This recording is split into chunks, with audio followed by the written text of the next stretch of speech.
கற்கை நன்று கற்கை நன்று பிச்சை புகினும் கற்கை நன்று. ஸோ கல்வியோட அவசியத்தை பண்டைய காலம் தொட்டே தமிழர்களாகிய நாம் மிகுந்த முக்கியத்துவம் கொடுத்துருந்துருக்கிறோம். அந்த அவசியம் என்னன்றதை நம்ம எல்லாமே அறிஞ்சு வந்திருக்கிறோம். ஸோ இன்னைக்கு தமிழகம் ஒரு முன்னோடி மாநிலமாக இருக்குன்னா இந்த கல்வின்றது தான் நமக்கு அடிப்படையான ஒரு விஷயம். ஸோ நம்ம முதலமைச்சர் அவர்கள் சொன்னாங்க, முதல்ல பெண் கல்வியை ஊக்குவிக்கணுன்றதுக்காக நம்ம மாதம் 1000 ரூபாய் பெண்களுக்காக கொடுத்தோம். இப்போ மாணவ செல்வங்கள் எல்லாரும் என்கிட்ட ஏன் அவங்களுக்கு மட்டும் கொடுத்தீங்க எங்களுக்கு இல்லையான்னு கேட்டாங்க.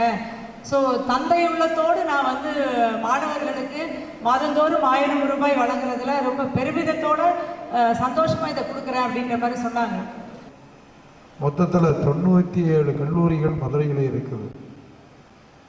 அந்த 97 கல்லூரிகளையும் அரசு பள்ளியில் படித்திருக்கக்கூடிய மாணவர்களுக்கு இன்றைக்கு மட்டும் 9279 பேருக்கு அந்த மாதம் 1000 ரூபாய் கொடுக்கக்கூடிய திட்டத்தை நம்முடைய முதலமைச்சர் அவர்கள் துவக்கி வைத்திருக்கிறார் என்று சொன்னால், அந்த 10,000 குடும்பம் இதற்கு மாதம் நம்முடைய மதுரை மாவட்டத்தில் மட்டும் கொடுக்கிறார்.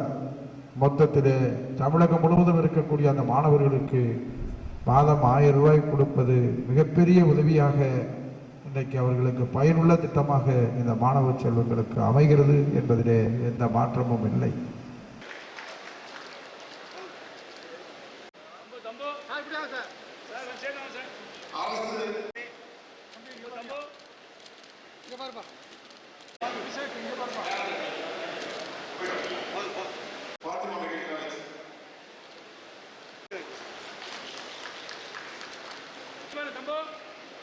வாங்க வாங்க.